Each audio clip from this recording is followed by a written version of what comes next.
tumpengku wis dadi sedilit meneh sempurna. Aku nggawe iki lho, tak tumpuk-tumpuk. Hiasane apik, ya kan? Nah, nanti bisa digunakan untuk berbagai acara.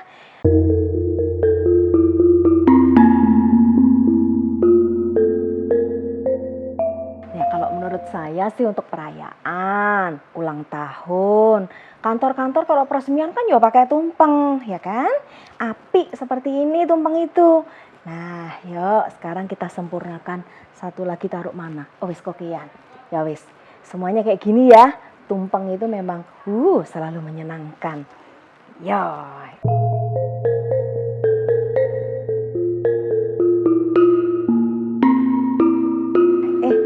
Loh, ada ceritanya toh?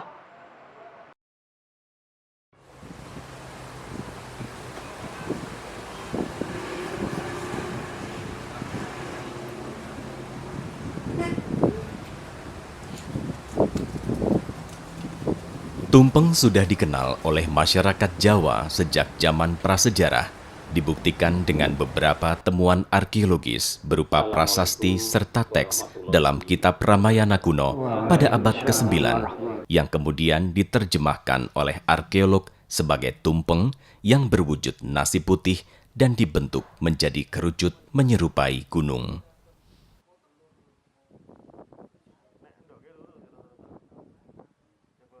Nasi tumpeng itu kemudian dilengkapi dengan sayur dan lauk yang menyertainya. Monggo pepanggihan wonten ing sonten menika kita awiti nuni awit. Tumpeng dipergunakan oleh masyarakat sebagai sarana pengucapan syukur terhadap berbagai peristiwa penting yang dialami. Mulai dari upacara untuk memperingati genap 7 bulan usia kandungan seorang ibu. Alhamdulillahirabbil alamin. Ingkang menika menapa sampun pantes menapa dereng? Sampun. Kemudian peristiwa kelahiran dan peringatan ulang tahun dan berbagai peristiwa gembira yang lain. Tumpeng selalu dihadirkan sebagai salah satu kelengkapan perayaannya. Sinuyudan ing sasana dipun tresnani dening sumitanipun lan kulawarganipun. Labet budi pekertinipun ingkang sae. Ingkang mulus wiwawa tulus lair dumugi batos. Surya 18 wulanipun 6 taunipun 2019 tanggal dipun tambah 7 wulan dipun suda 3 tahun dipun tambah 1 menawi hari pertama menstruasi terakhir dinten menika pada masa prasejarah, masa suatu periode yang disebut megalitik. Pada masa itu, masyarakat itu mempunyai kepercayaan terhadap betapa pentingnya gunung ini dulu. Jadi gunung menjadi pusat dari masyarakat itu sendiri. Nah nanti pada masa-masa berikutnya, gunung masih tetap menjadi peranan yang penting. Setelah masa Hindu kebudayaan, unsur-unsur India datang, gunung juga menjadi unsur-unsur budaya yang sangat penting sampai masa Mataram Islam itu juga penting. Tumpeng itu kita ketahui bentuk kerucut. Apa sebenarnya? Ini karena orientasi masyarakat Jawa kuno itu pada gunung dan gunung dianggap suatu yang penting sekali sehingga pada zaman klasik itu gunung yang sangat penting itu dinamakan Meru atau Sumeru. Nah, ini menjadi gunung yang sakral. Nah, gunung ini tempat para arwah leluhur.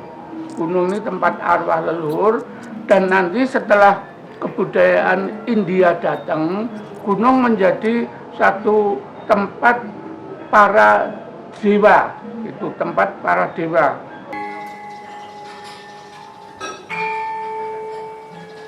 Nasi yang ditata menjulang, makin ke atas makin kecil, dan terus mengerucut di bagian puncaknya, adalah sebuah manifestasi atau konsep hubungan manusia dengan penciptanya.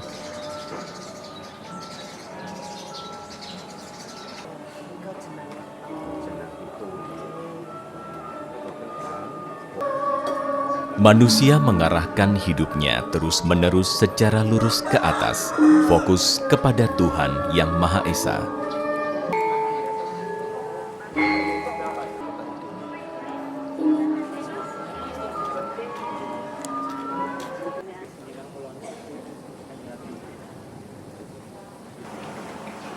Ada beberapa macam tumpeng yang dikenal di tengah masyarakat. Warna dan kelengkapan yang menyertainya itu pun disesuaikan dengan kepentingannya.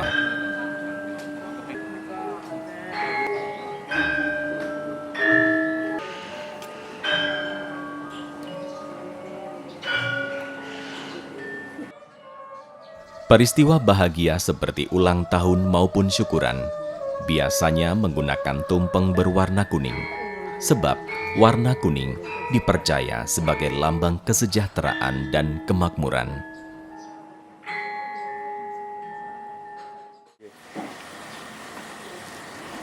Kelengkapan tumpeng terdiri dari sayuran dan aneka lauk yang semuanya berasal dari lingkungan di sekitarnya.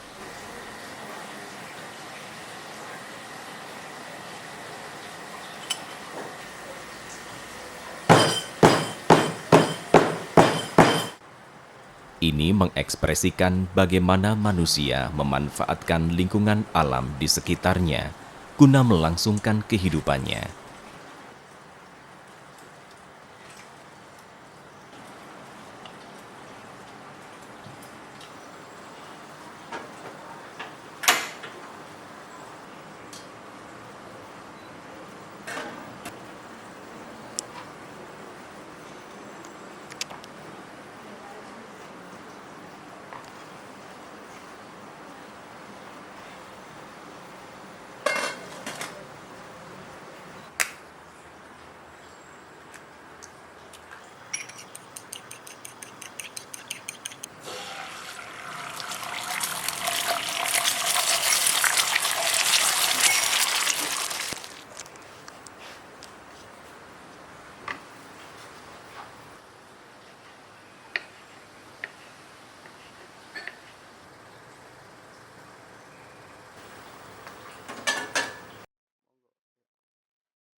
Nasi kuning atau nasi tumpeng itu paling enak dan paling cocok itu dengan rangkaiannya itu dia selalu ada.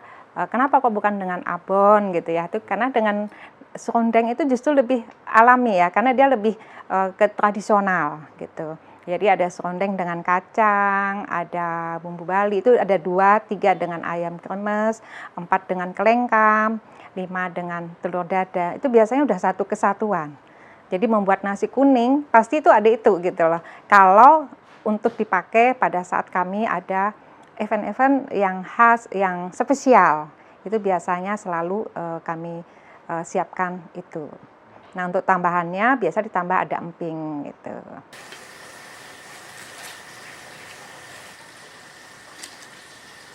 Oleh sebab itu, kelengkapan tumpeng bisa bervariasi di setiap daerah menyesuaikan keadaan setempat.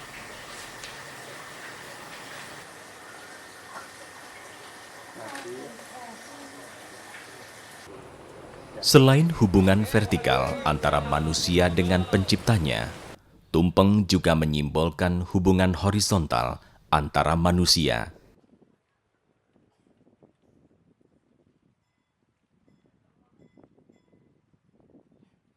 Mundi dawuh panjenenganipun Rai Mas Agus Haryadi kepareng wonten dinten menika. Mas Agus Haryadi badhe caos syukur dhateng ngarsa dalem Allah Subhanahu wa taala krana nampi nugroho saking ngarsa dalem Allah Subhanahu wa taala pinaringan putra kakung ing samangke wonten ing rikalengan menika jangkep selapan dintenipun. Alhamdulillah wa syukurillah wala qaula wala quwata illa billahil aliyyil azim. Amal ba'du. Ngaturaken tumpeng agung nggih kadamel mriksani sugengipun putra. Itu sebabnya mengapa tumpeng disikapi dan dinikmati secara bersama, bahkan dibagikan kepada sesama. Bahwa fungsi makanan itu tidak sekedar supaya orang itu menjadi kenyang atau secara fisik saja, tetapi juga secara fisiologis, yaitu memenuhi kebutuhan gizi yang beragam dan berimbang.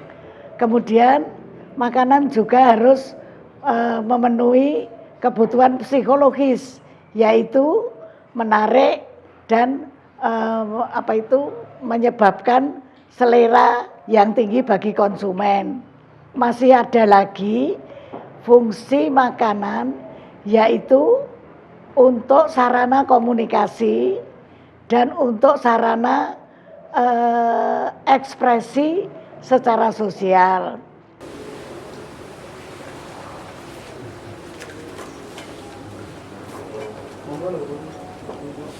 Tumpeng beserta kelengkapan berupa sayuran dan aneka lauk yang berasal dari bumi itu pun mengajarkan kepada manusia tentang bagaimana mengisi tubuh kita dengan makanan sehingga mampu menjaga keberlangsungan kehidupan dengan baik, sehat jasmani maupun rohani.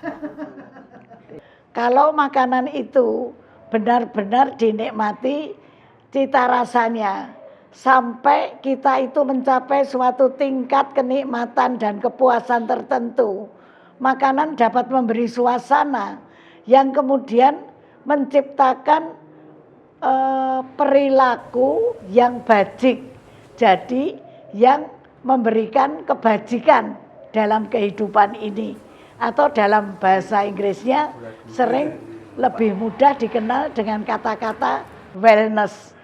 Jadi kebajikan yang selama ini diabaikan atau sering agak jauh dari kehidupan kita, itu antara lain disebabkan bahwa kita itu tidak makan dengan cara yang betul, sehingga nikmatnya makanan itu tidak dapat kita capai secara maksimal dan kita tidak mendapatkan kebajikan itu.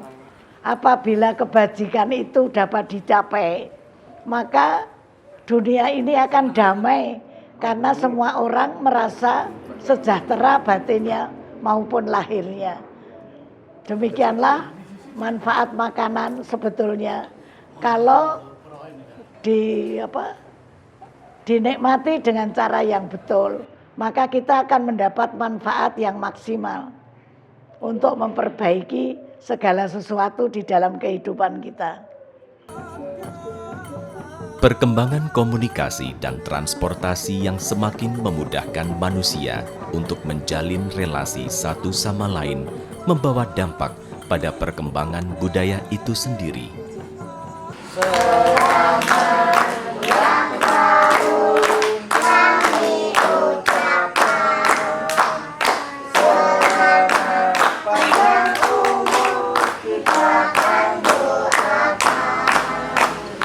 Dengan demikian, tidak mengherankan apabila terjadi juga perubahan perilaku hingga gaya hidup masyarakat.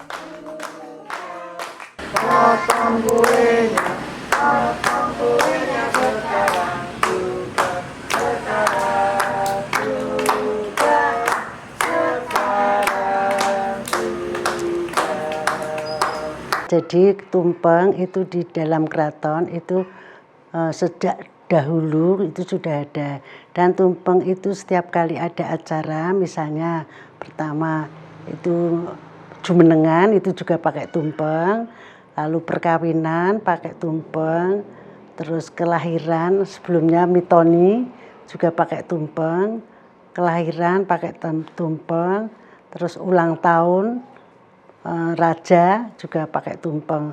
Jadi tumpeng itu dipakai untuk semua acara. Misalnya untuk orang meninggal pun juga pakai tumpeng. Tapi kalau untuk orang meninggal itu tumpengnya beda. Tumpeng pungkur namanya. Tumpeng satu dibelah tengah terus diungkurkan gitu. Jadi tumpeng itu yang pertama itu sebagai sesaji. Kemudian setelah selesai upacaranya itu bisa dimakan siapapun, bisa ngelorot. Misalnya tadi ada abdi dalam, ada tamu yang mau ngelorot tumpeng itu bisa. Jadi tidak hanya didiamkan atau tumpeng itu sebagai makanan setan apa itu, enggak. Jadi harus disajikan yang bisa dimakan. Itu merupakan sedekah juga itu. يا غفار يا قهار يا وهاب يا رزق يا فتح يا عليم يا تاب وترفعنا بي وعندك الدرجات وتبلغنا بها اقصى الغايات. Kehidupan masyarakat tradisional, baik di dalam keraton maupun di pedesaan, relatif mengalami perubahan yang lebih lambat ketimbang di perkotaan.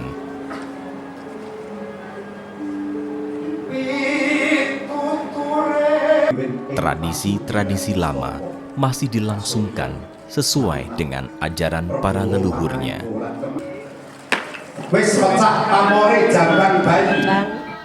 Permohonan yang kuning lambang takwaan atau lambang. Dalam perspektif Islam sebetulnya Islam juga tidak, bahkan semua agama itu tidak bisa lepas dari simbol. Cuman para wali sebagai sebuah arsitek kebudayaan yang sangat spiritualistik ya. Dia mampu mengkonversikan simbol-simbol itu dengan mengambil simbol lokal. Itu kehebatannya di situ. Sehingga dengan tumpeng itulah dia berdialog secara batin dengan Tuhannya. Karena dia akan menuju ke atas, menuju Tuhan yang maha tinggi, yang maha besar dan lain sebagainya. Nah, dalam Islam, simbol-simbol lokal semacam itu juga tidak dilarang. Sejak zaman Nabi juga tidak pernah sih yang namanya resisten menolak local culture maupun local wisdom. Jahiliyah pun diambil oleh Nabi untuk menjadi sarana pengislaman orang-orang di Arab. Bahkan Islam juga mengadopsi utuh hukum-hukum jahiliyah yang dulu berlaku di jahiliyah, kemudian dijadikan hukum Islam. Jadi sangat keliru ketika kemudian mereka-mereka yang terjebak pada pemikiran puritanisme. Islam tidak boleh bersentuhan, beradaptasi, berakulturasi, koeksistensi ya, dengan lokal culture ini sebetulnya satu cara pandang yang tidak bijak.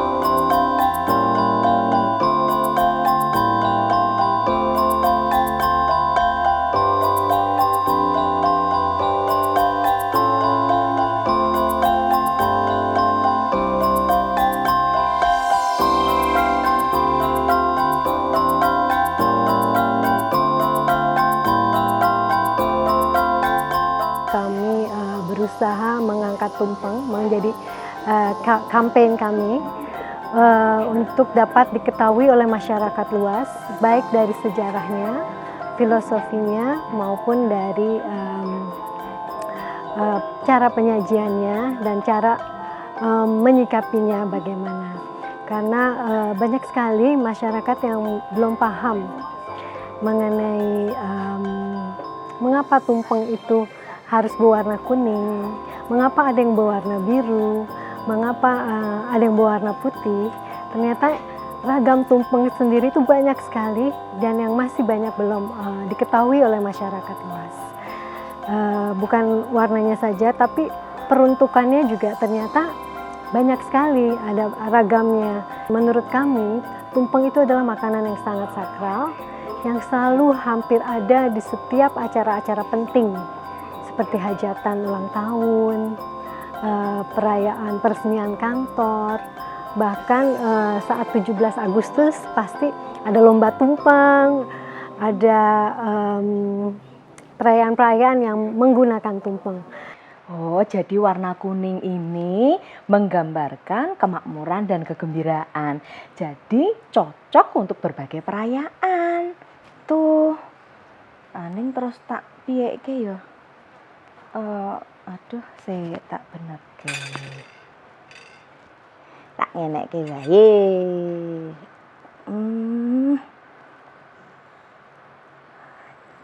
Nah.